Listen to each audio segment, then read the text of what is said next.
Good morning, everybody. Welcome to today's 1 Million by 1 Million Strategy Roundtable for Entrepreneurs.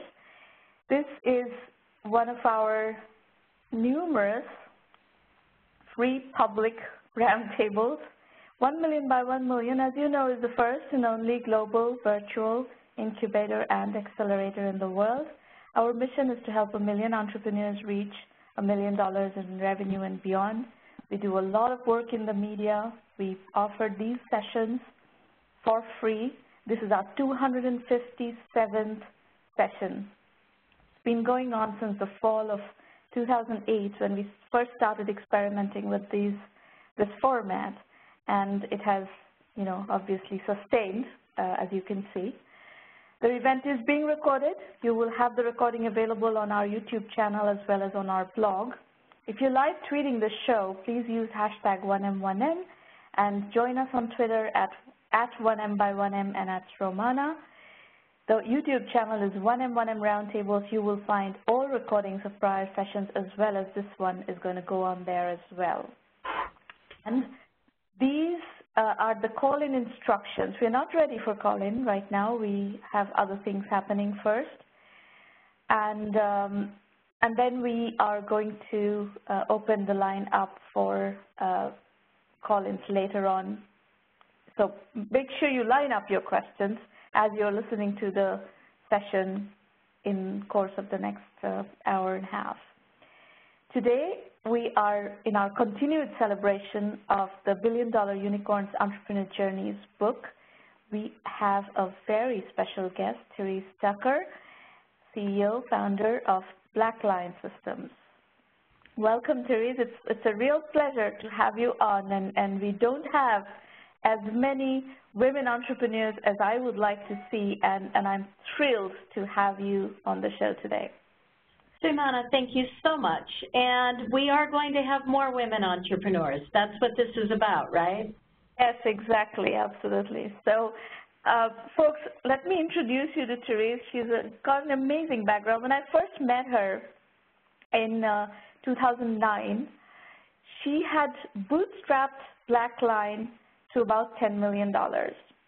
And then she continued to bootstrap for a while, and eventually, right around 2013, raised a significant amount of money from Silver Lake, which is a private equity firm in the technology industry. So for those of you who have even the faintest doubt that women cannot build successful technology companies, here we have Therese Tucker as a complete, absolute, perfect counterexample of that stupid myth. All right? So that's what I want to set the tone of this session with that, that main point. So Therese, let's start by introducing our audience to what you do in BlackLine and how you add value to customers. And that's what this is all about. You have succeeded because you've added tremendous value to your customer base. That's correct. Thank you, Sumana. BlackLine is a SaaS company based in Southern California, and we build software that replaces all of the things that accountants do in spreadsheets.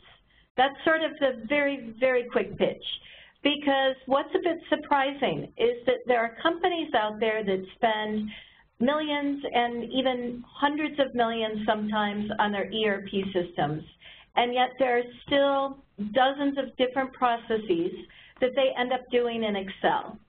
With increasing complexity, globalization, compliance regulations, it becomes more and more difficult for companies to actually manage and control, and much less do in real time, these sorts of activities. So BlackLine provides software that really gives them very structured, automated tools to increase their efficiency and their visibility and their control. And if I remember correctly, one of the key functions that you automate in this mode is the reconciliation of accounts, right? Closing and reconciliation of accounts, which is a cumbersome process. And that's really that's the problem that you zeroed in on when you started the company, yes? Yes, that's exactly right. Good memory. We started with... I can tell you this, you were absolutely memorable. Well, am I memorable now with the pink hair, Srimana? Well, you've made a big change to hairstyle and hair color, I can see that. I was tired of gray. I'm actually wondering how your customers look at your pink hair. You know what? I think I'll reflect what my board said, which is if you keep doing what you're doing, you can color your hair any color you want. Wonderful. Thank you. I love that message. So, Therese, talk a little bit about your bootstrapping phase because, you know, I kind of want to highlight this as one of the ways that a lot of women entrepreneurs have, not only women entrepreneurs, all entrepreneurs have been successful in mitigating what we call the capital gap in the early stages. And there's been a lot of media reporting that women don't get funding and blah, blah, blah. My take on this is if women entrepreneurs build value, validate and prove that they can sell to customers and have a large market opportunity, high velocity, large market opportunity, I don't think there is any problem with funding. And you are a great example of that mantra, what we call bootstrap first, raise money later mantra. Diane Green built VMware with exactly that principle. Julia Hart, founder of Eventbrite, has talked extensively and given lots of interviews emphasizing that very strategy of bootstrap first, validate, prove that your model is working, and then go scale the company with investor money. You have obviously followed exactly that textbook strategy. Talk a little bit about what was it like when you were starting out and you were making these decisions. What prompted those decisions? What were the circumstances? What were your early days like? You know, I also believe in that methodology because once you've done that, one of the things that we have in our culture is just we're incredibly efficient. Because when you bootstrap a company, every dollar that you spend, you say, what is this dollar going to get me in revenue? I mean, you look at Flying Coach, you look at booking in advance, you look at every trade show. Every dollar spent is spent very, very carefully. Now, I did not do that from a place of wisdom. I did that from a place of ignorance. I simply wanted to build a company. I had no idea how to fundraise. It's not a friendly environment at all. And I really, it was a good way to do it, but it is stressful. There are, you know, I started out with some seed money from my prior employer, from my options there. So I spent all that. I liquidated my savings. I liquidated my 401k. I maxed out, or I took out a second mortgage on my home. And eventually I ended up maxing out my credit cards. It was a long haul, and finally I got down to I was borrowing payroll loans from my board members to make payroll every couple months. And so, you know, when you start borrowing money from friends, it's a very stressful experience because you don't want to ruin your friendships by borrowing money, and so especially money that you might not pay back. But I mean, if you look at it ultimately, you know, I ended up holding a very large share of the company for a very long time. You know, with the Silver Lake investment, which we really did simply for liquidity, I no longer have to work if I don't want to. It is completely optional at this point in my life, which is a lovely place to be because, you know, I always said I was doing it because I loved it, but now it really is the truth. So it's stressful, but it brings great efficiencies. And you end up, and the reward at the end is much, much, much, much bigger. So I like the way we did it. Right. So, and that's actually true about a lot of situations that end up being, you know, great success stories. Lynda.com, Lynda just sold her company for $1.5 billion, and this is 20 years after she started. In the middle of that journey, at points, that company almost went out of business because what they were doing was very early in the market. You know, this whole video learning at the time, it's hard for you to imagine today, but it was a time before ubiquitous broadband.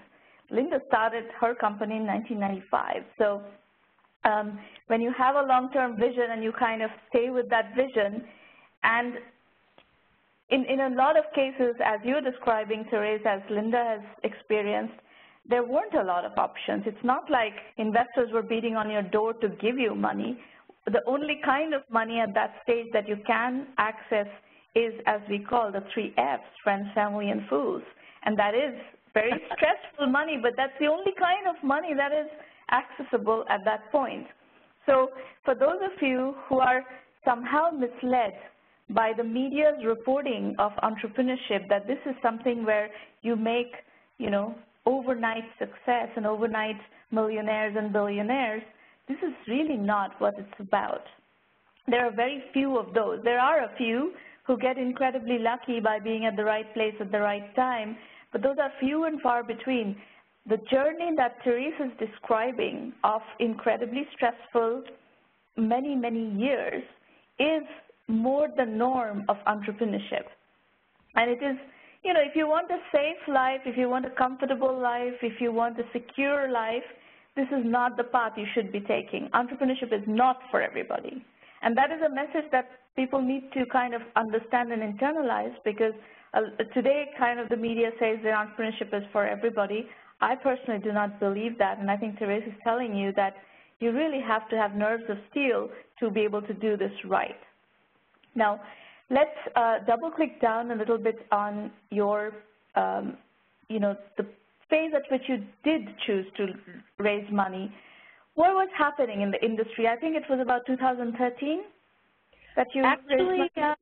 it started a little bit before that. We did close in 2013, but around 2012, you know, it didn't feel like, given the massive market that we have in front of us, it didn't feel like we were growing as quickly as we could or should. How much were you? I'm sorry? At the time? What was your growth rate at that time? Well, actually, this last year in 2014 our growth rate was 50% again, which was the 8th year of at least 50% growth year over year. So we've never grown less than 50% year over year. But again, you know, part of growth rate is the market that you're addressing. And so just looking at it, you know, why were we only growing 50%? I thought maybe, you know, maybe I didn't have what it took. Maybe I was tired, and I thought, boy, I've been doing this a long time, and maybe it's time to sell it. And I initially thought that I would sell it to a strategic. And my banker at Evercore said, you really need to bring in private equity as well, because they'll bring the price up. Well, a couple things happened during that process.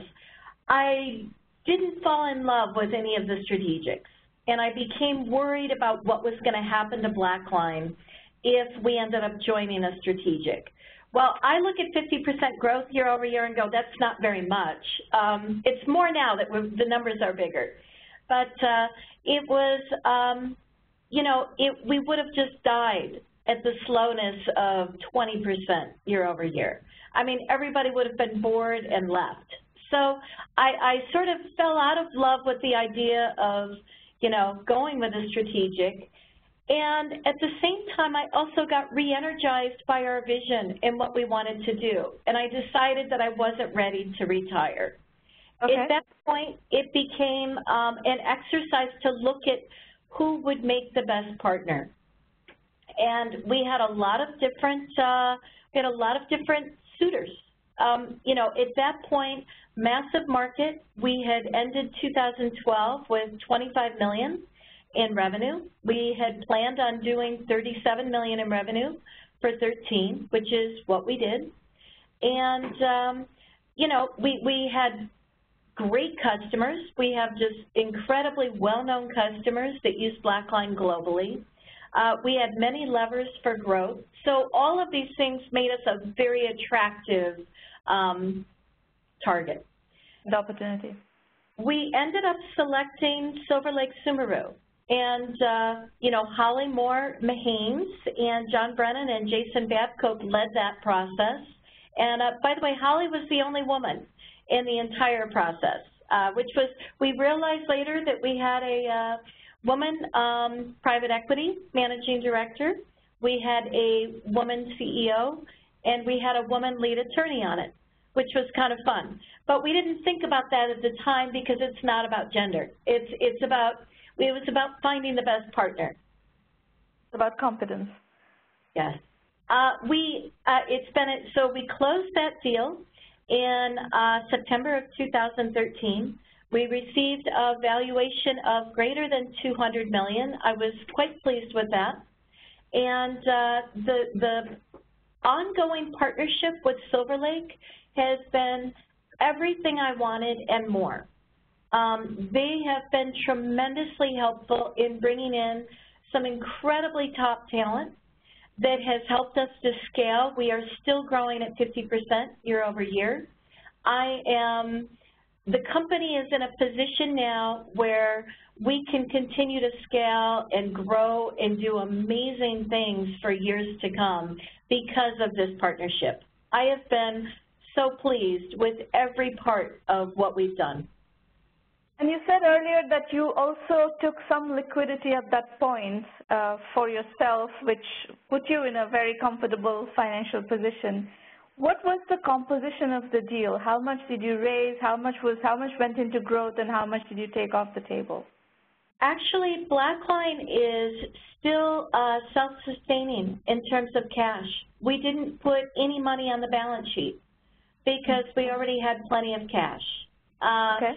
So instead, we simply allowed all of the employees and board members and myself who had stock to have liquidity. You know, many of us rolled over some shares, but in general, it was really about, you know, how do we scale this to the next level? Yeah, but it's also, I think, this is a very common point in an entrepreneur's journey, especially entrepreneurs like you who have been at it for many, many years. It's not like you raised money and 4 years later you were, you know, flushed with venture capital. That's not your journey. You started BlackLine in, what, 2001? We started BlackLine in 2001. Everything we had built, we basically threw away in 2004 and switched markets. And now we're, you know, completely in the same market that we're in now. But we essentially rebooted completely and came out with a new product in 2005. So it has been a long journey. All of which is emotionally extremely tough. So by the time 2013 rolled along, you were 12 years into this process. And hard the whole time. so it, you know, you can, listeners, you can understand, you know, 12 years into a process, the company has reached a certain level of scale. $37 million is nothing to jeer at. And at this point, there are options. Obviously, in Therese's journey, there are options. And one of those options was to take liquidity for herself, for her early board members and investors and employees, and then but still continue to build. And I think the point that I want to probe next is this point of retirement. There's this stupid idea in people's heads that, oh, I'm going to sell my shares and my company and I'm going to retire and I'm going to have such a good time. Well, is retirement that much fun? What do you do? Retirement is a boring concept. It is a boring concept. I completely agree. And how much fun is it to actually build a company into something that ultimately could go public, like from zero and nothing to this thing that ultimately will be listed on some exchange. That's the most fun. And, you know, material things, it's great to not worry about bills. It's a wonderful thing, but it's not why I get up in the morning. Yeah, and I think that's a very subtle and an important point for people to remember is that, you know, I've seen so many, because I've been in the Silicon Valley environment for a long, long time, you know, 20 years, it's people have this dream that, oh, I'm going to sell my company, I'm going to be showered with a huge amount of cash, and I will never have to work again, and they turn into zombies. And this is not a recipe for happiness. Happiness requires that you have meaningful, intellectually challenging stuff going on in your life on a daily basis so that you have a reason to wake up, and even some stress, right? Running a business is a stressful affair, whether it's, you know, early on or later on, there are different kinds of stresses, but there's stress involved, and that stress actually keeps you on your toes, and it's kind of necessary. It is a necessary ingredient of having a successful, meaningful, happy life. So the reason I'm probing this point is just to kind of highlight for those of you who are, you know, listening to this either live or in the recording, revisit your notion and your expectation of, you know, selling your company early on, and then, you know, then what? Then what is a question that you should be asking yourself. So Therese, talk to us about the topic of women and entrepreneurs.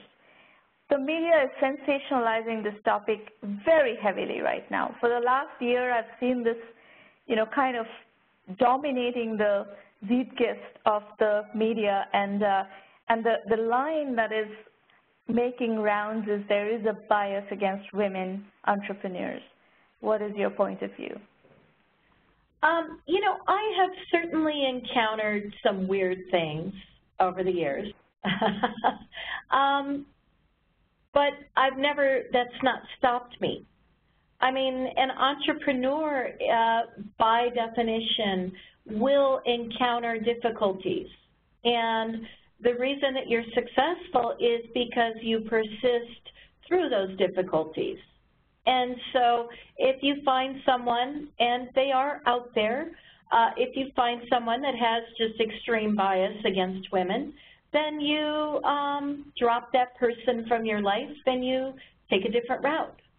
And so, yes, the bias exists, but why would you focus on it? I mean, why wouldn't you focus on the things that you need to do to build a successful business? Who cares what anybody else thinks? Well, there are obstacles, whether you're a male entrepreneur or a female entrepreneur, there are obstacles. That's what this whole thing is about. This is a very, very difficult thing to do, is to build something out of nothing. So, so what you're saying is there are gender bias related obstacles that come up, and the way you deal with it is you either sidestep it, you know, you kind of don't deal with the kinds of people who present those obstacles, or you figure out some other way to navigate around it and then move on, basically. Right. And I think coming back to the methodology that is repeatable and that works for pretty much everybody is that if you can bootstrap your way to showing that your business is actually working, that's where this bias becomes a lot less relevant and a lot less significant, because at the end of the day, especially if you're working with investors, investors are coin operated. Investors want to make money. If you show them how to make money, and if they think that you are going to help them make money, trust me, there is no bias against that. Absolutely none. Exactly right. So where to from here? You are in 2015. You have, where are you revenue-wise at this point? Well, again, as I mentioned, we did grow at another 50% in 14. Now I'm going to switch from revenue to ARR. So we ended the year with about $65 million in ARR, and we're shooting for another 50% growth this year. So I'd sure love to get to $100 million in revenue pretty soon. Yep. And you have not revenue, in annual recurring revenue, excuse me, in bookings. Okay. Yeah. ARR is annual recurring revenue, and MRR is monthly recurring revenue. These are two metrics that are very important metrics for software as a service companies, for those of you who are not familiar with this terminology. So now you are just kind of back of the envelope, you are in a unicorn league, I would say, right? If you were valued today for a funding round or an IPO, you're approaching unicorn valuation numbers, yes? I think that's probably true. Given that we are the leader in our category, you could put a healthy multiple on that revenue and probably get to pretty quickly the unicorn status. I kind of hate the term though. Yeah. But yeah, we would, I guess I'm not focused on the term. I'm focused on building a business that has long-term sustainable value. And so a unicorn sounds like something that's going to go poof. I don't want a poof. I want a business that people's mortgages and lives and tuitions can solidly rely on, and my investors, that they can get a solid return for years and years to come. So that's why I don't like the term unicorn, because I don't want it to be mythical, and I don't want it to go poof.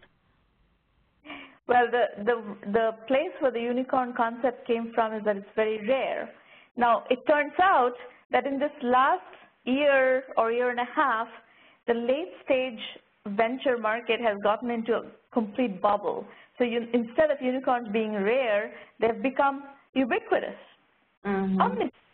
There are too many private unicorns, quote unquote, that I believe are not going to sustain in the public market because they don't have fundamentals. They're kind of running on bubbles, and this is going to, this kind of momentum is not going to last in the public market because the public market right now is not in a bubble. The public market is a healthy, fundamental-driven market. So if you have a company that is raising hundreds of millions of dollars and is not showing revenues to track with that kind of valuations it's raising money in, it's not going to sustain in the public market. So what, in terms of your requirements as far as growth is concerned, do you need more financing, or you have enough, you're generating enough cash internally that you can go public at this point with what you have? There's a couple questions there. We are generating plenty of cash, which is great. We certainly will look at an IPO as a very viable option because obviously we'd love to give all of our investors liquidity at some point. And the other thing to always consider is how much do you want to invest in growth when you do have a massive market, right, with very little penetration. Over the last couple of years, we've expanded a great deal into APAC. We have about 14 people in London now. We just recently, a few weeks ago, I was in Paris to launch our Paris operations. Later this year, we'll be moving into Germany. So, those international expansions are expensive. And yet we know that there's a market for our software internationally, so why not go after it? So, there may be capital requirements down the road that, we may at some point take funding to make sure that we can grow at the rate that we want to grow. But again, coming from that bootstrap mentality, it's also about spending well and spending efficiently. So if we do that, we will have a plan in place so that we make sure that we generate a return off of that capital. Right. And there's no rush to go public. Being public is actually a royal pain. So as all your customers probably know very well, that being public is not exactly a walk in the park. So if you can delay that, and the public market is the private market is very robust right now, and if you can raise plenty of money, if you need more capital to sustain your growth, and sounds like you have a very disciplined approach to spending capital and aligning that with the fundamentals and so forth. So it sounds like you're building a very robust, very kind of fundamentally solid company, and that's the message that I want to leave our audience with, is that this really is the type of company to build. Please do not get seduced by this WhatsApp kind of deals where, with no revenue, you get a huge multiple on your acquisition. This does not happen very often, and the risk it's extremely capital intensive to do stuff like that. Very few people get the opportunity to do it, and it's really like playing a lottery, whereas the approach that Therese has discussed with you today in this session is something that is more deliberate and more repeatable. I think this is more the type of business that if you kind of aim at following a methodology, her methodology of doing things deliberately, going after a market that has real pain and real opportunity, customers looking for solutions, this is more the kind of role model you should be looking for. So thank you, Therese. I love the pink hair, and I'm delighted to see this. Hair color can be anything, as long as you're solving customer problems. Your message is lovely. Thank you for coming. So much. Thank you, Sharmana. Really, I thank you for the opportunity. Bye now. See you again soon. All right, folks, we are going to do some mentoring here. Is Therese staying for the mentoring? I'm sorry, I don't have any message from Maureen on this. I was planning on staying on. We're planning on staying. Fantastic. All right. So we have the first presenter today is Maurice Berdugo, who is from Los Angeles. And Maurice, please go ahead and tell us what you're working on, and we will try to give you feedback. Thank you so much. It's an honor to speak with you, Sharmana. And Therese, I really appreciate the educational session, and I find it really, really invigorating. Thank you so much. Really appreciate it. Thank you. Okay, so my name is Maurice Berdugo. I'm co-founder of Third Vista. Third Vista is a Los Angeles-based company, and what we do is account aggregation software, which I find really interesting with BlackLine systems. What we do is we connect to hundreds of financial institutions around the world, and we really service the lending space and, more importantly, the accounting space, in the sense that we collect summary and transactional data from banks, credit cards, investment companies, from anywhere. We also pull in the check images, because accountants tell us that they love to see the check images, because whether you're using a product from QuickBooks or from Xero or from any other accounting software, the bank transactions just says, you know, check 1, 2, 3, 4, 5 for $500, but they don't know who the payee is, so they can't class it. So we also import the check images. In addition, we also pull in the physical PDF statement that's on the bank, credit card, or investment website. So here we are centralizing all the financial data in one location. Very simply, how do we do it? We spent 2 to 3 years building our technology in which the user inputs their username and password, and we essentially connect to the site. Currently, we're servicing thousands of end users, and our growth is just growing really, really rapidly. So why build an account aggregation technology? Well, the average user, just myself, if you open up your credit, you open up your wallet, you'll find that you're at least connected to 10 different financial institutions, whether it's bank, and 2 banks, a couple credit cards, some investment brokers, et cetera. The financial services industry as a whole, whether it's lenders or accountants or wealth managers or anybody that touches money, actually needs the data in order to do their job. So an accountant can't do their job if they can't get access to the transactions. A wealth manager can't really execute trades or balance balance their portfolio if they don't have access to the stocks. Also, what I find is really intriguing, it's worldwide. Basically everything is online in terms of finance, and it's not just the U.S. It's Canada, UK, developing countries, everywhere. Money is all online. Our customer base is actually two bases. The first one is financial software, so connecting to different financial software systems and being a plug-in. We're not trying to compete, say, for example, with QuickBooks. We will never be an accounting software. We will never be portfolio management systems. It's not our core strength, and vice versa. So we are an addition. So, for example, an accounting software would say, hey, I need to bring in check images. It's a real value add when an accountant brings in the check images and the statements, and they can do now their full reconciliation because they have all the elements that they need in order to properly balance the books.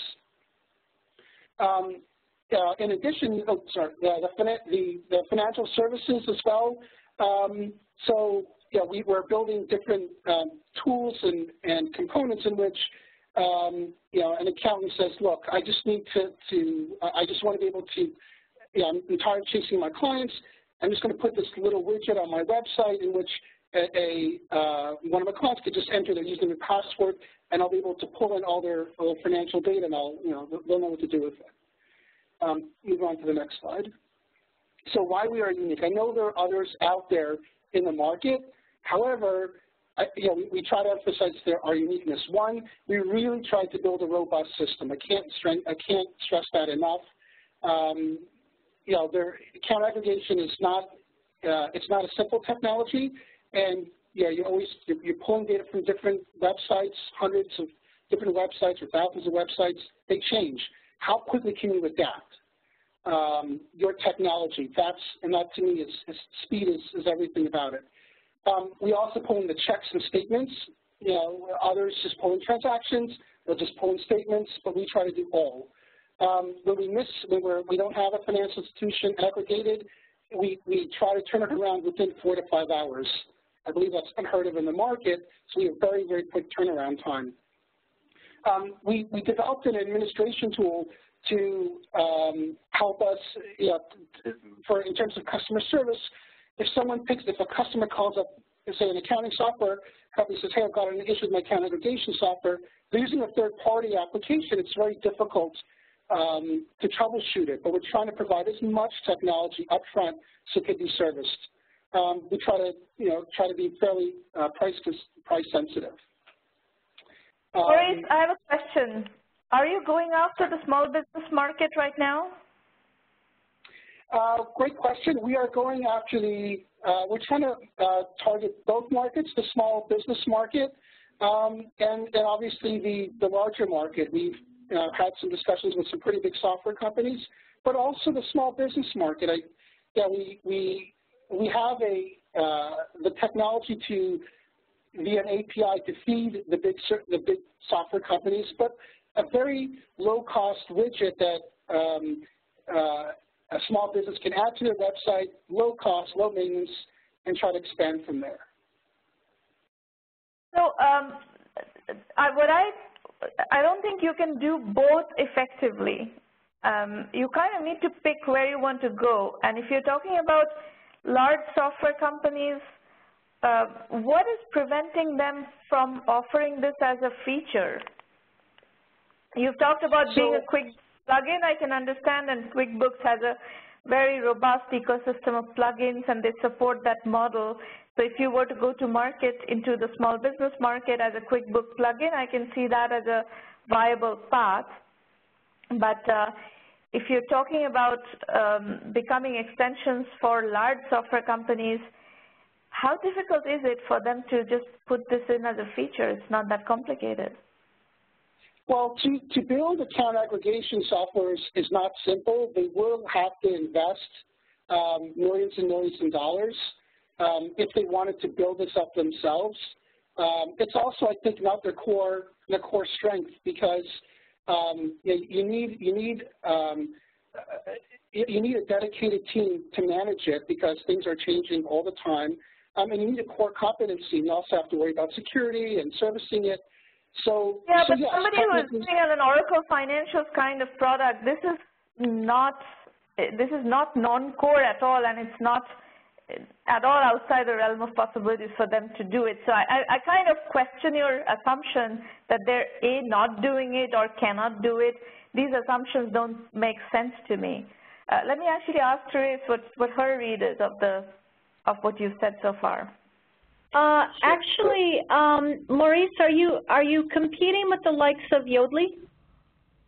No, that's a great question.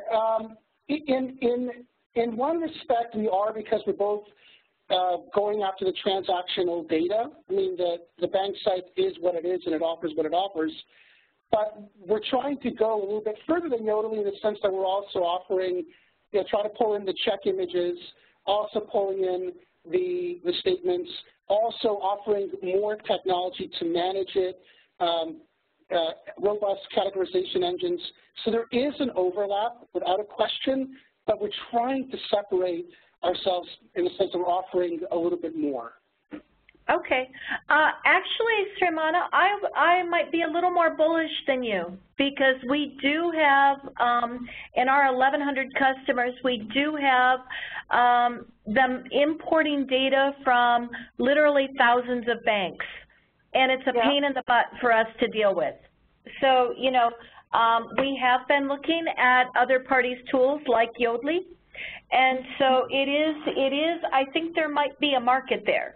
But at the same time, I would also say that there are some people that have already gotten some traction in this market.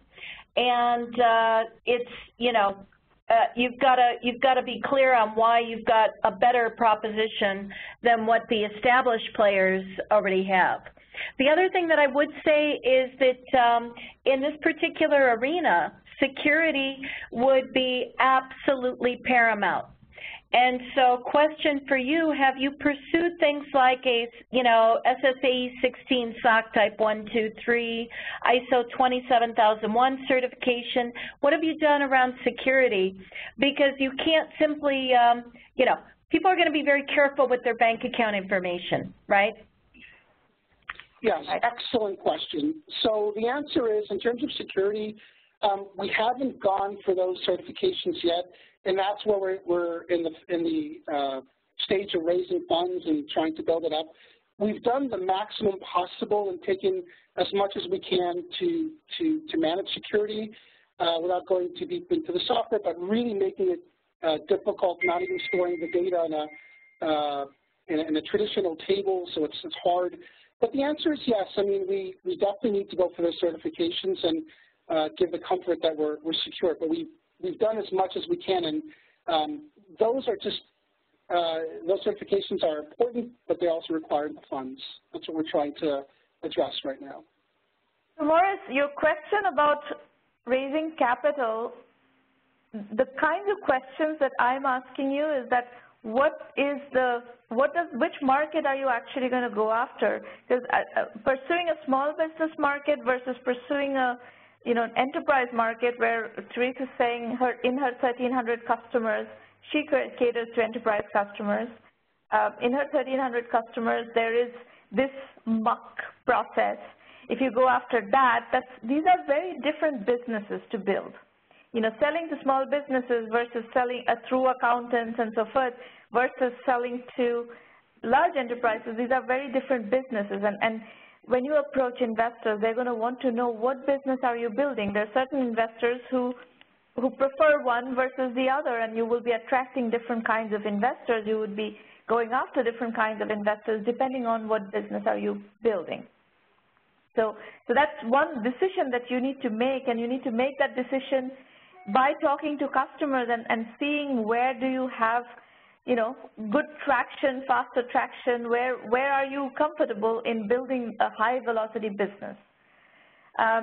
What is the best approach to reach out to investors? If you hang on, you know, you kind of have to go through networks, basically. Investors don't usually take cold approaches. You're going to have to go through people. And we introduce our portfolio companies to investors all the time. That's one of the values of the 1M1M program, and you will find other people who will do that as well for you.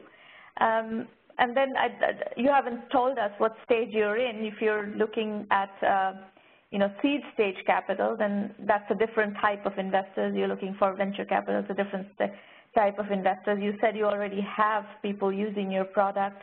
Are these paid users, paid customers versus free users? So all of these things will determine which are we have to make an assessment of which is the right kind of investors to introduce you to, and then the next thing would be to actually get you there.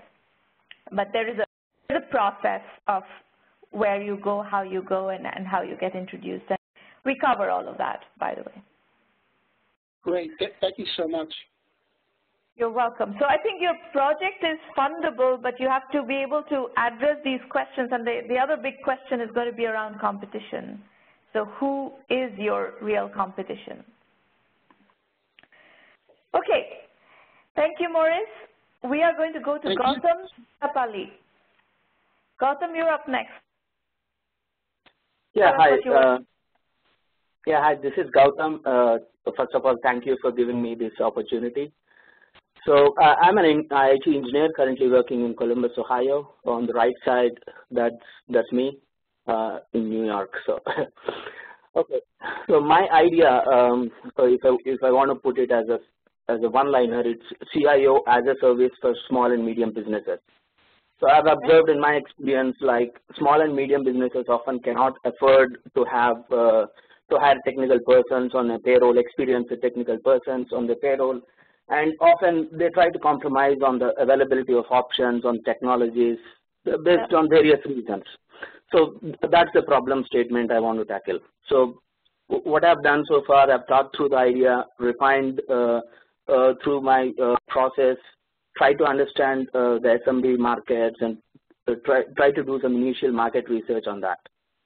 And why am I here? I want to validate and seek guidance from you. So the definition of SMB and target market. SMBs are often defined based upon size and revenue, but I think I want to add one more dimension here based upon my context, that is the IT budget. So I assume my sweet spot would be for any business that's having an IT budget of 10 to 50K, annual IT budget. So I think that's my sweet spot of a market. So coming to the business description, again, the same problem statement that I just mentioned over here. Just give me one sec. I think my computer got locked. I'm sorry. Yeah. So, yeah, it can be various reasons, lack of knowledge, resources, and time for small and medium businesses, or there are certain myths that I've come across when I'm speaking to the business owners as such. So these are some of the reasons that I find, like, yeah, IT cannot add value, or probably they cannot afford, or there's a learning curve involved for them in order to learn or think about new technologies. So the solution I want to provide for this problem statement is a dedicated and focused consulting service that can evaluate business and provide an IT roadmap and recommendation. The uniqueness what I want to bring over here to the table is I don't want to build any software. I don't want to sell any software. I'm not a marketing firm for any software company. I want to analyze the business and identify what best could work for their business from the IT perspective. So that's what my solution is. Okay, so I'm going to go back to your target market definition. If they have an IT budget between 10,000 to 50,000, how much do you think they're willing to spend on consulting?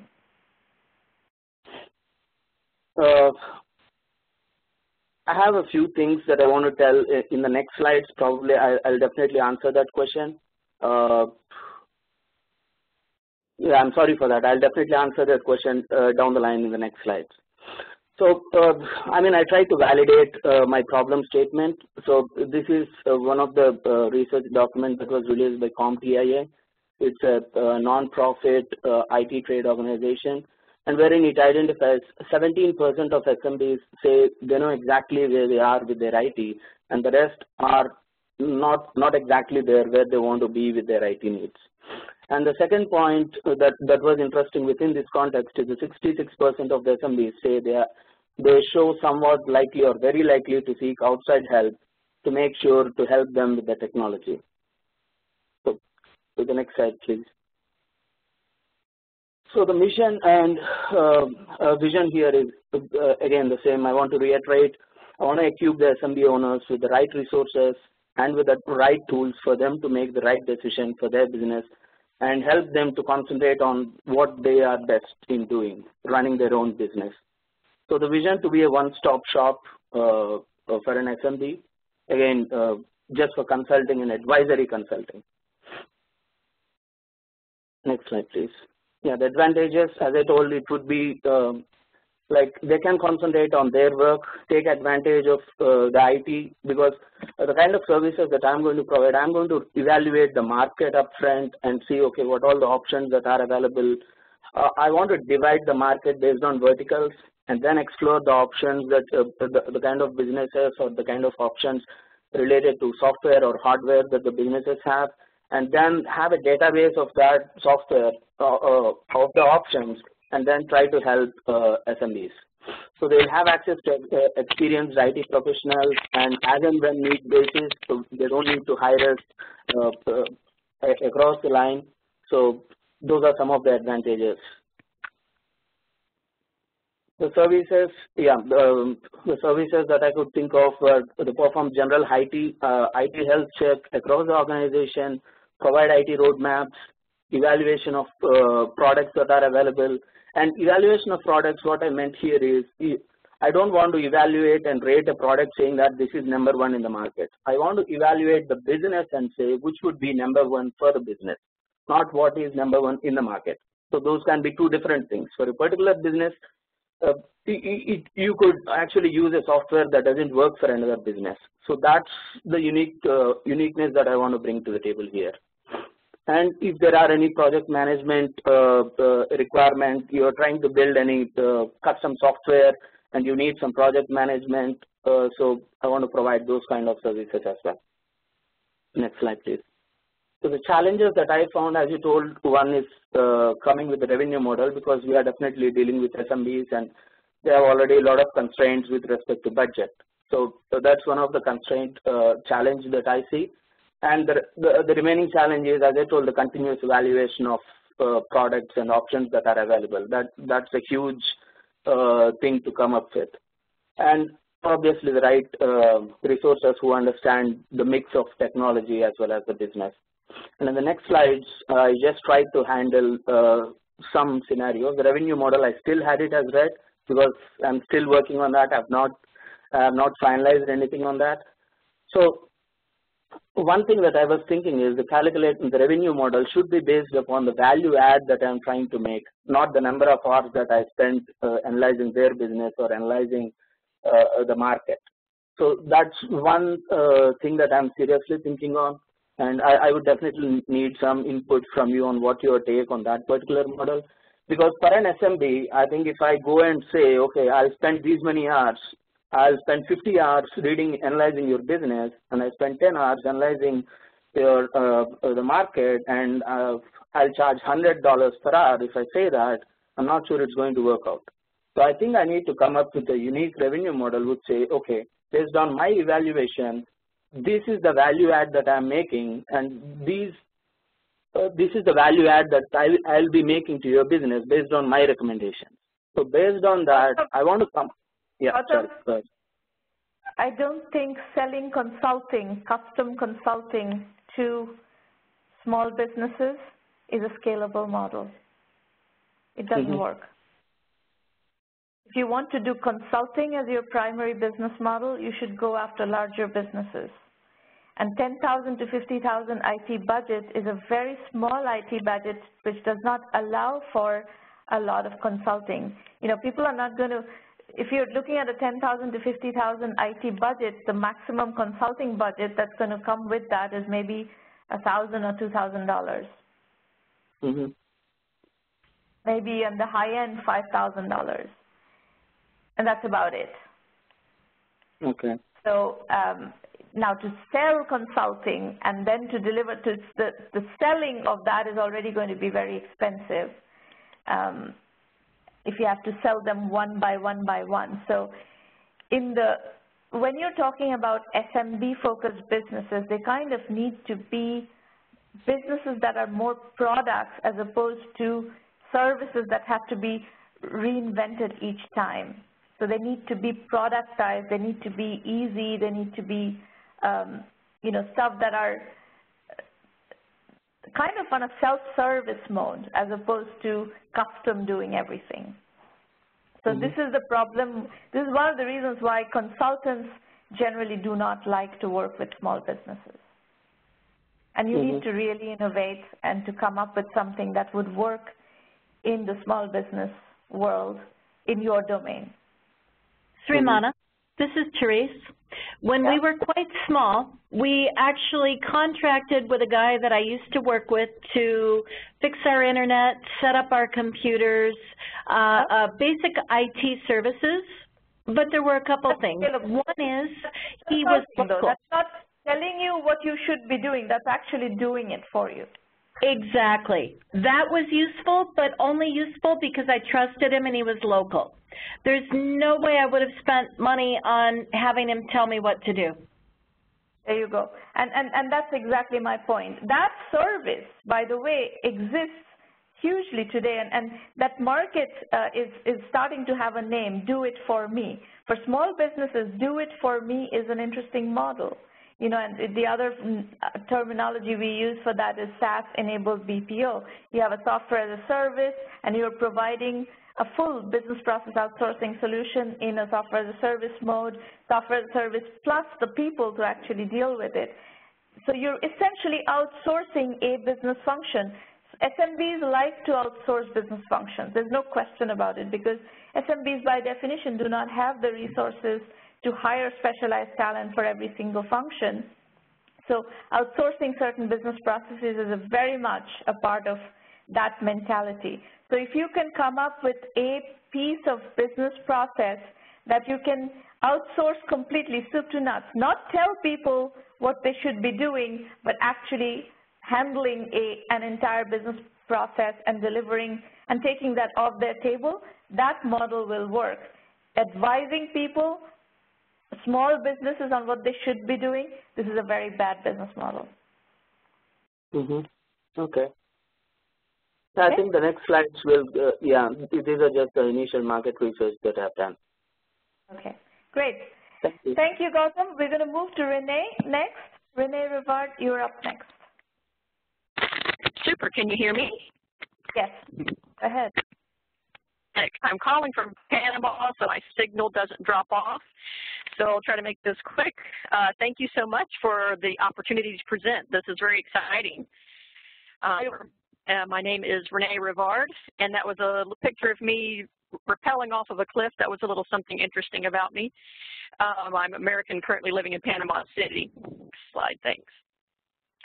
So as I mentioned, I'm Renee Rivard. I'm the founder and CEO of Is Meditary, and if you are motivated to live a healthy lifestyle, I help you understand how food impacts your genes, prevents disease, and helps you take control of your genetic destiny, which is in the field of medicine also referred to as nutrigenomics, and it's the study of how food impacts your genes. There's my website and details below. So just a quick overview. The stimulus a lot for the information that I'm providing is based on the completion of the human genome that was sequenced around 2000. So now gene-specific medicine, including nutrition, is becoming a growing field, and it's also referred to as personalized health and wellness, where not only drug delivery but also food and nutrition is tailored specifically for your genes. My customers, I have several. My first two right now market segments are global consumers in the health and wellness area, and that's what I'm starting off with. I also have clinical customers, which really fall into a growing market in the U.S. right now, which is direct care clinicians. The market evaluations, over $1 trillion consumer market for consumer wellness. And then, like I said, the clinical market is rapidly growing in the U.S., about 25% per year right now. The offers that I provide are online educational expertise regarding healthy eating, cooking programs. It's evidence-based. And I provide services, speaking, memberships, and eventually will also grow into a SaaS. And I launched my website first week of March, so that was very exciting. This is just a quick overview of market analysis that the Nielsen report provided on consumer health and wellness industry for 2015. And you can see in the circle that changing their diet is how majority of consumers now are starting to take care of their bodies and approach health. As far as the clinical market, this just goes to show 2010 to 2012, the growth in what they call direct pay practice models, in that they do not accept insurance. Physicians are moving into private practice and just setting up like a membership-based practice where people pay per month or per year, much like concierge, but a little different.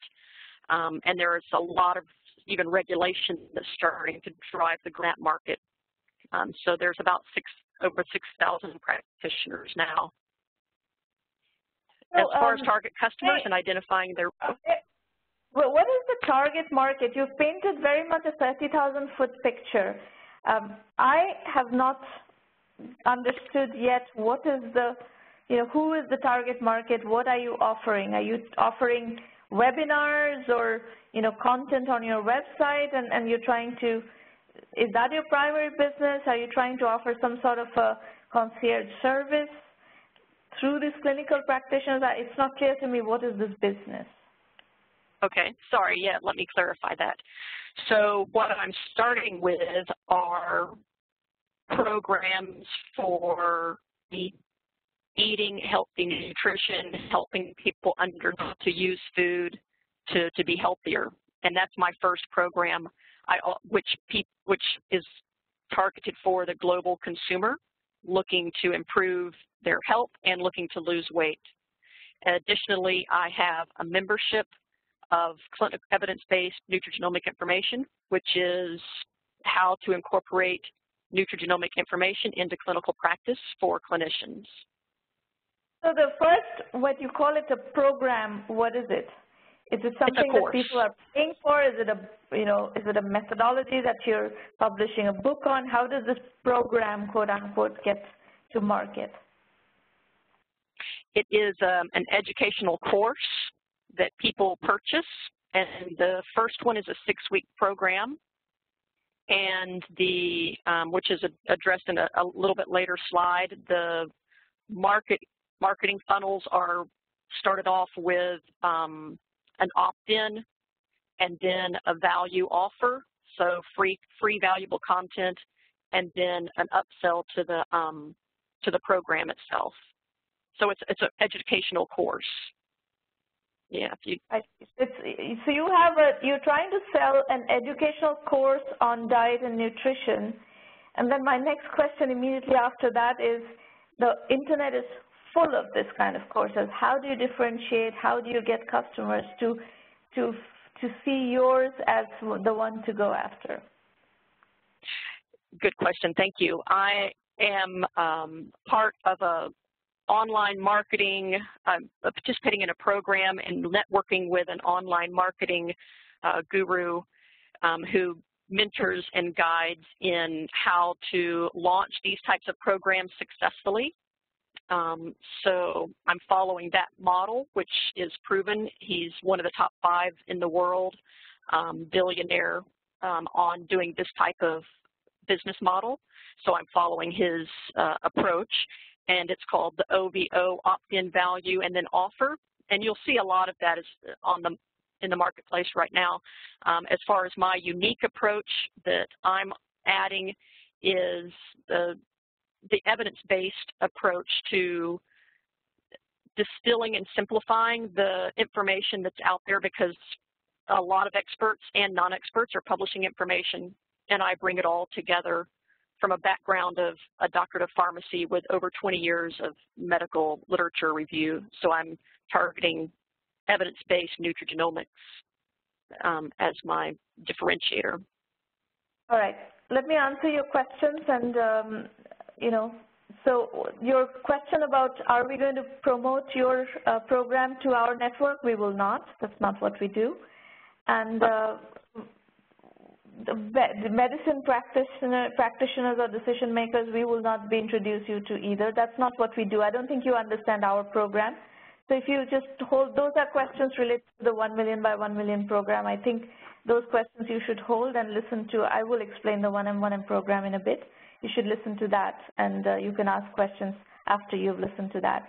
I think my constructive feedback on your business would be, I hear you that you're saying that you are following somebody's strategy who you believe in and who is very credible, and all that is fine. But as far as we are concerned, we are interested in actually seeing the step-by-step strategy of what is it that you're trying to do to bring this program to market, and how are you going to be able to differentiate and so forth. So you have not presented a strategy here, so it's hard for me to tell you whether I believe in your strategy or not, or how I would advise you to morph your strategy. You're saying that somebody else will tell you how to do it, and that's not very helpful for me to give you any feedback on.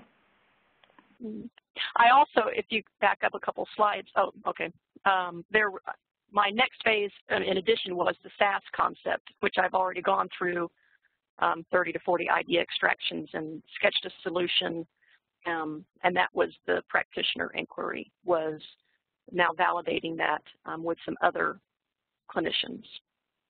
If you can build a software as a service product, and whatever format that software as a solution takes, and it sounds like you're talking to clinicians to figure out what their needs are and how you might be able to address that, will be a more interesting business and potentially a lot more differentiated business, because trying to go to the consumer market to sell a weight loss methodology or a diet methodology is like going into an unbelievably crowded, noisy market where it will be incredibly difficult to differentiate.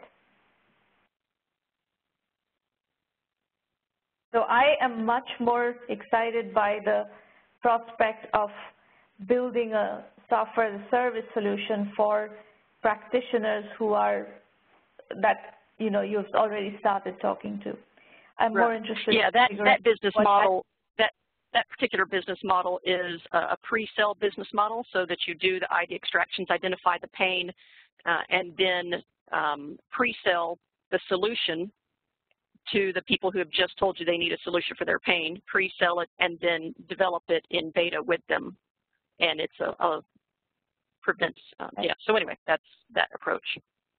Therese, do you want to add anything to Renee's presentation? No, I mean, it's gonna, I wonder if it doesn't start to converge with software like MyFitnessPal or some of the others that are out there now. Well, depends what the product is. I don't know if that's nutrigenomic information. Absolutely, it doesn't. But it is sort of, if the fundamental thing is my health and my nutrition, it doesn't address it from the same angle. But it does, it is where I go to put in my exercise and my weight and everything else and try to manage. So I wonder if there's a partnership or something that, or additional functionality that gives me something a little more complete. That would be the only thing I would say. So Renee, what Therese is telling you is that there are going to be some dominant health portals, whether it's some wearable and app combination or there will be winners in that market, and big players like Apple are playing in that market. Apple is definitely trying to tie its Apple Watch with a health portal and so on and so forth. So there are going to be... Google's in there too. Google's in there too. So the question is, how do you play with these people, and is there something that you can create that would be valuable for them to use you as their primary vendor in that space and bring your product to market through their channels? That's what she's asking you to explore. Yeah, super, great point. Thank you. All right, so folks, thank you, Renee. If you hold on the other questions, we will come to that in a moment. I will spend the next few minutes explaining to you how we work in 1 million by 1 million. Before I do that, though, I would request you, if you like what we're doing here, please refer serious entrepreneurs into 1M1M. We're not very interested in those kinds of entrepreneurs who think that they can become overnight millionaires and billionaires. This is not the type of entrepreneurs that we are interested in. We are interested in people who understand, who have realistic understanding and expectations about what it takes to build a business, and are willing to learn, willing to put in the work to build that business on a step-by-step, brick-by-brick basis. And if you are that kind of entrepreneur, we will be there with you, all the way. But we do need you to commit to doing that work and running that marathon without the expectation that it's going to be a sprint. So everything in terms of resources are at 1mby1m.com. Please feel free to dig around. We have tried to give you as much information on the website as possible so that you can, draw your own conclusions. You can look around. You can decide on whether you want to be in this program or not. We have a terrific blog, really terrific blog, and you will learn a lot just by following the blog, and it's free. Then we have the Entrepreneur Journeys book series, of which we have released 12 volumes so far. And $1 Billion Unicorns is the 12th volume. Therese, by the way, is in our Feminine Feminism book. That's our book about women entrepreneurs who have been successful and what they have to say on the subject of women and entrepreneurship. But there are, books in multiple different areas, vertical topics like e-commerce to Web 3.0, cloud. Then there are techniques of bootstrapping, like bootstrapping with a paycheck, bootstrapping using services, etc.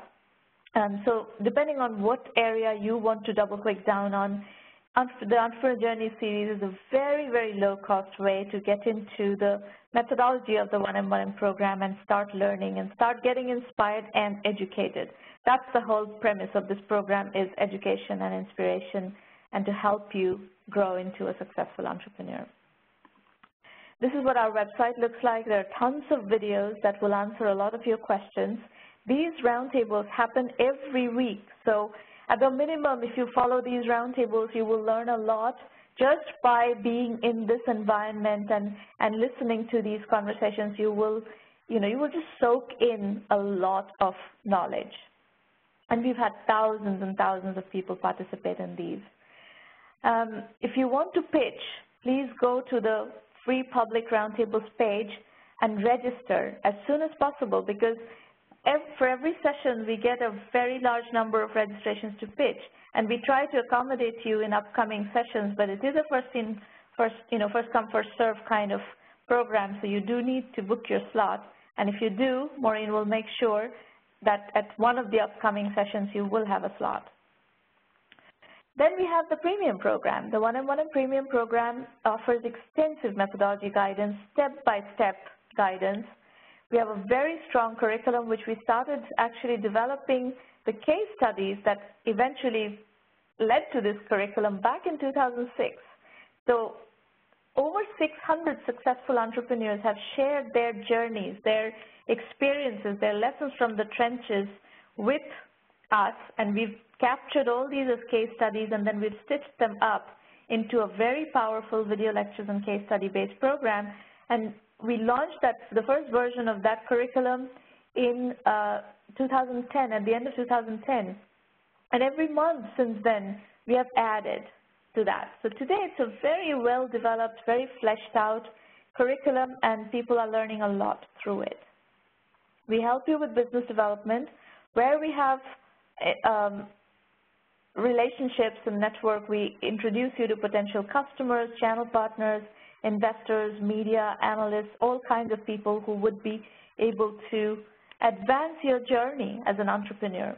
And we have private versions of these roundtables where we do the actual strategy consulting. So you have asynchronous learning through the curriculum, and then you have synchronous learning through discussing your business inside of the private roundtables, as we call them.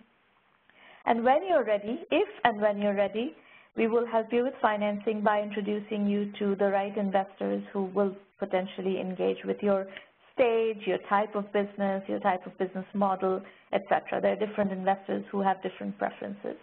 And we do have a very large investor network, and we'll be happy to introduce you there. Having said that, please understand that a very large majority of the companies out there, over 99% of the businesses out there, tend to be not financeable for a variety of different reasons, but it's not a given that your business is going to be financeable out of the gate. So we will help you diagnose all that. We will help you learn what it entails to be financed, what are the requirements of financing, and it's a big, steep learning curve for first-time entrepreneurs.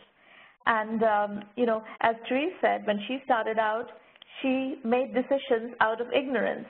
Well, with this program, we are trying to mitigate those disadvantages of first-time entrepreneurs by teaching you what you need to know, and with the help of these 600-plus entrepreneurs who have helped us build this program with their stories, their journeys, their experiences, you will be standing on the shoulders of people who have been successful before you, and they are willing to give you blueprints of their journeys.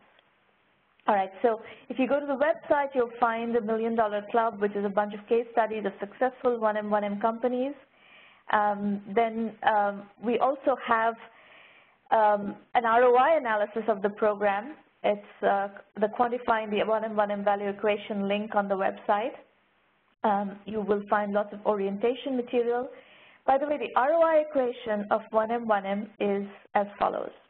We give you $375,000 plus 5 to 10% equity worth of value for just $1,000 annual membership fee.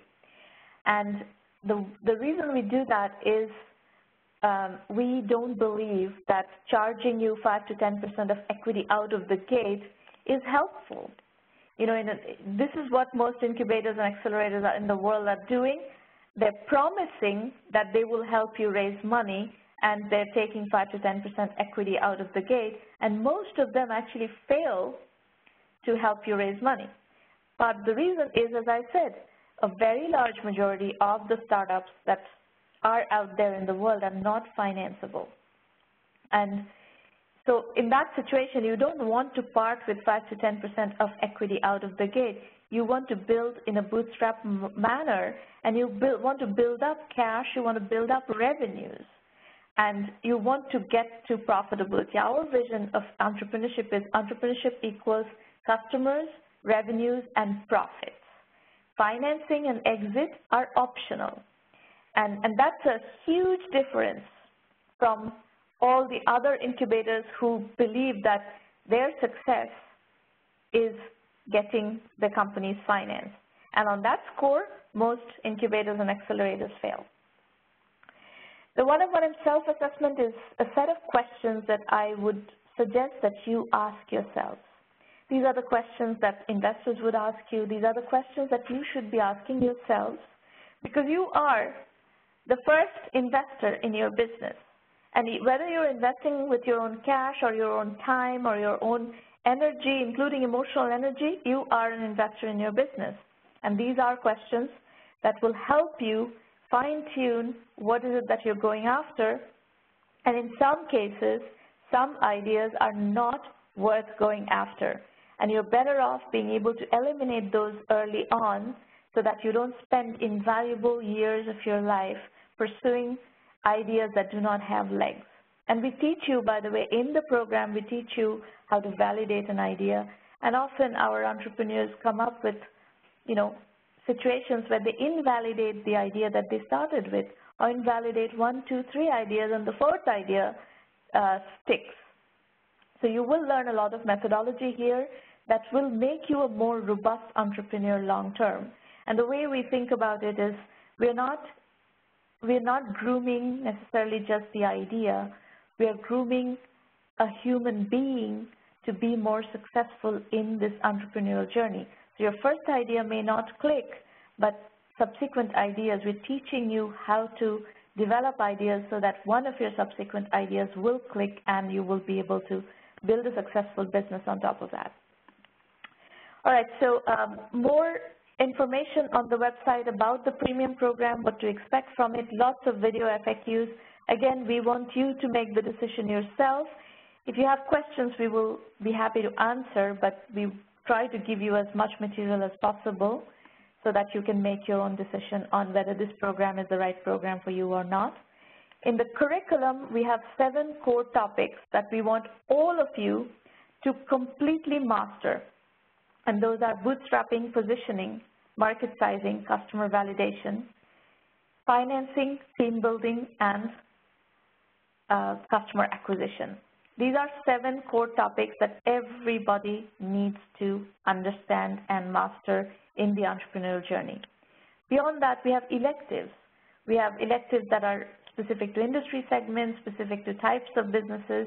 So Web 3.0 and e-commerce is an elective, cloud computing and business solutions, mobile and social apps. We have an elective called building unicorn companies. So there are various electives that you can double-click down into. everything.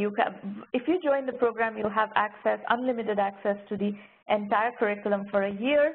If you renew your membership, you have it for another year. You can renew for as long as you want. We have companies in the program for multiple years. So we do not have this notion of you have to graduate in 3 months or we throw you out.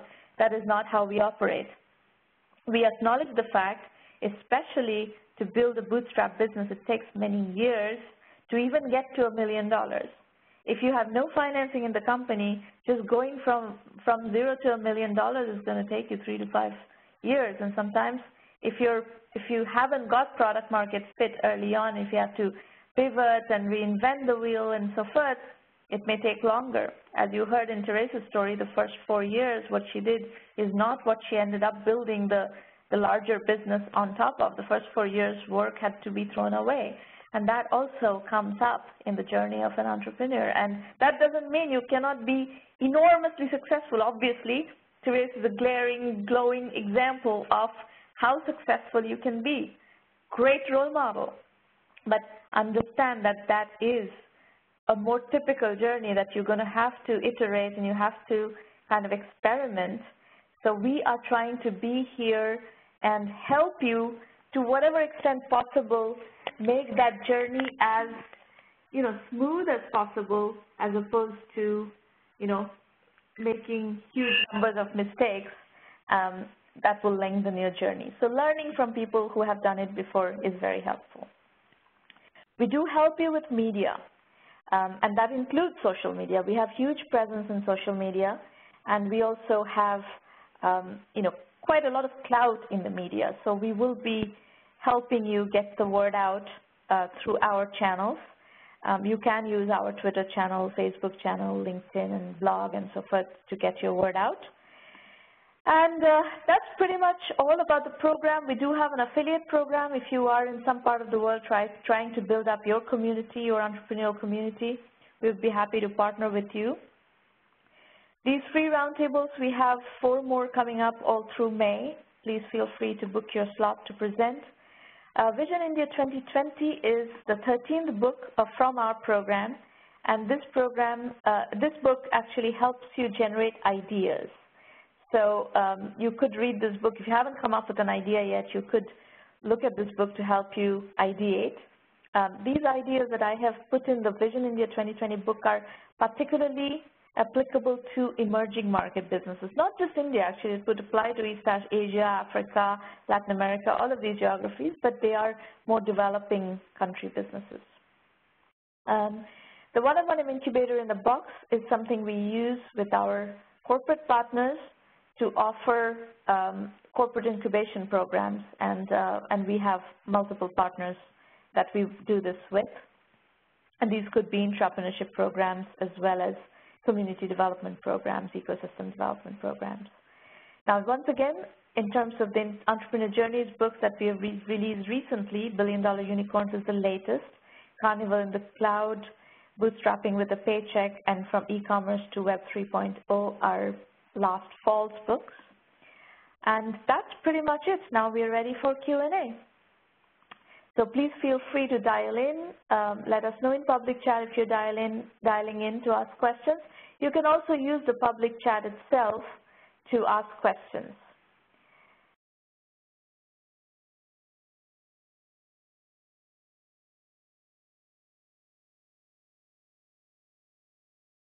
Does anybody have any questions? You can put your questions in the public chat, or you can call in. Don't be shy.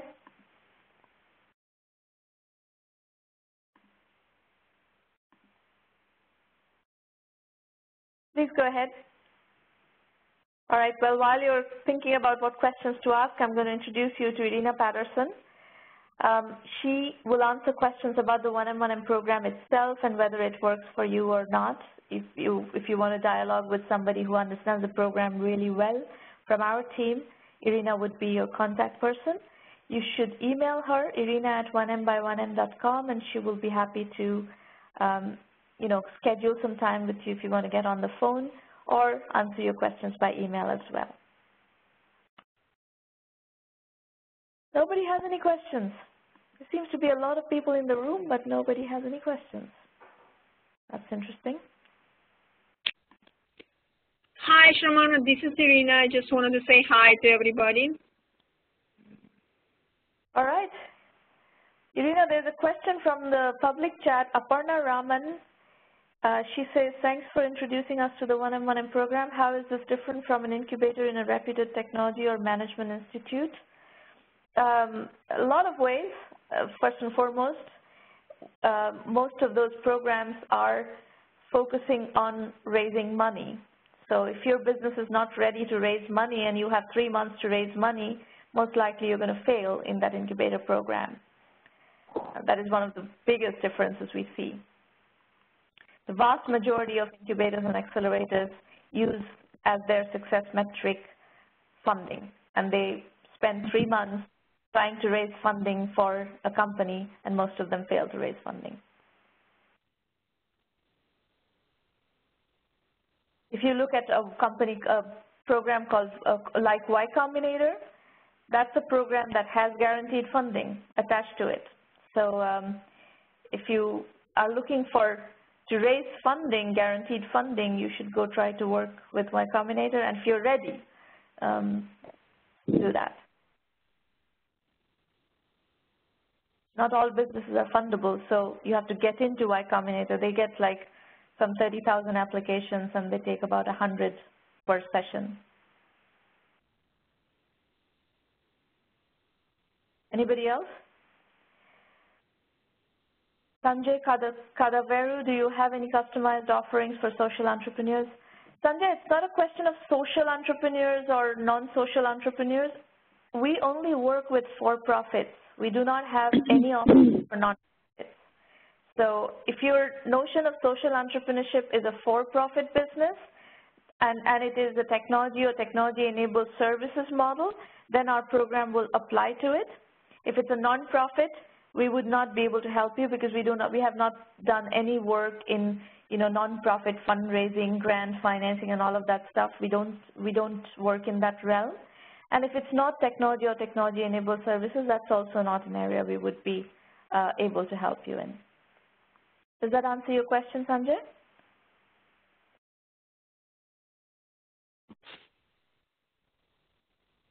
You're welcome. Anybody else? Sharmana, this is Irina.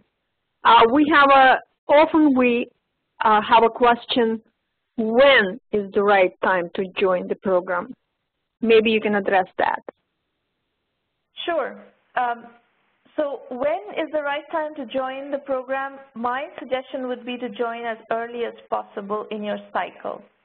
Because if we do get people who have been kind of at it for a long time, for 2 or 3 years, and are not getting anywhere and then decide to join the program.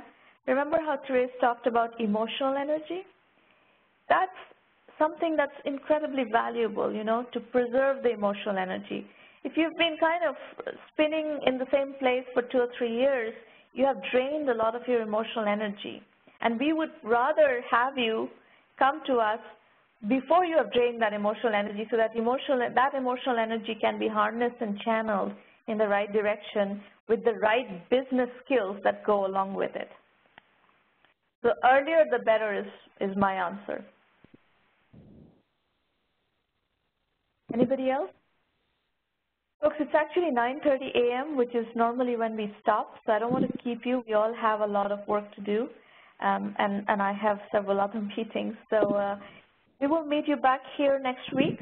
If you would like to pitch, please make sure that you have booked a slot with Maureen, and good luck with the coming week, and hopefully we will have a chance to work with you in one of the upcoming sessions.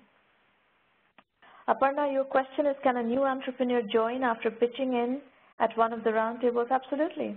Anyone can join anytime. You don't necessarily have to pitch at a public roundtable to join. You can join right away. You don't have to pitch at a roundtable to join.